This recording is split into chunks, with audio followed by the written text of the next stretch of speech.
bersamamu. Inilah Injil suci menurut Lukas.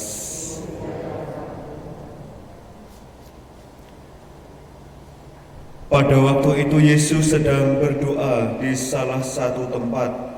Ketika ia berhenti berdoa, berkatalah seorang dari murid-muridnya kepadanya, "Tuhan, ajarlah kami berdoa, sebagaimana Yohanes telah mengajar murid-muridnya." Maka Yesus berkata kepada mereka, "Bila kalian berdoa, katakanlah, Bapa, dikuduskanlah namamu, datanglah kerajaanmu, berilah kami setiap hari makanan yang secukupnya, dan ampunilah dosa kami, sebab kami pun mengampuni yang bersalah kepada kami, dan janganlah membawa kami ke dalam pencobaan." Demikianlah sabda Tuhan.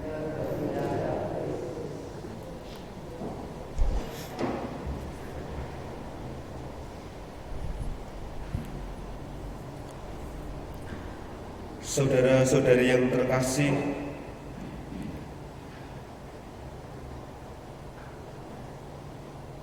Allah mengutus setiap orang yang diberikan kuasa, entah itu para nabi, entah para murid, para rasul, di mana di dalam perutusan tersebut Tuhan senantiasa mendampingi dan mendidiknya.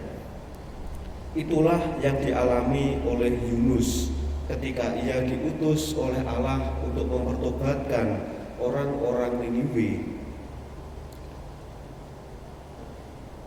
Di dalam proses perutusan tersebut, Yunus pun juga mengalami rasa kecewa, rasa putus asa, karena apa yang ia bayangkan ternyata di dalam kenyataannya yang terjadi sangatlah berbeda. Hari-hari ini bacaan bagaimana menggambarkan pertobatan orang-orang Niniwe, dan Yunus diutus oleh Allah. Dan di sana Yunus begitu mengalami suatu pergolakan, sampai akhirnya dia mengatakan, "Lebih baik aku mati saja daripada hidup." Di sini Tuhan pun memberikan suatu pendampingan. Tuhan memberikan suatu peneguhan bagi Yunus sendiri supaya tidak putus asa.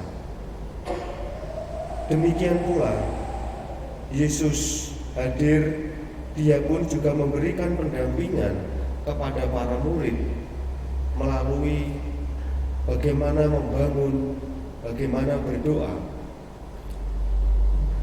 Saudara-saudari yang terkasih, kita pun sebagai murid-muridnya kiranya juga perlu merenungkan kembali bagaimana pendampingan dan penyertaan Tuhan yang selama ini berjalan di dalam hidup kita.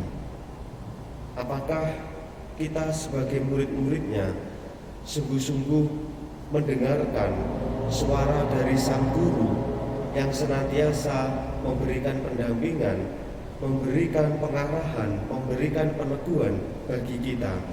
Ataukah kita sebagai murid selama ini jangan-jangan kurang terbuka dengan suara Sang Guru, yaitu Yesus sendiri?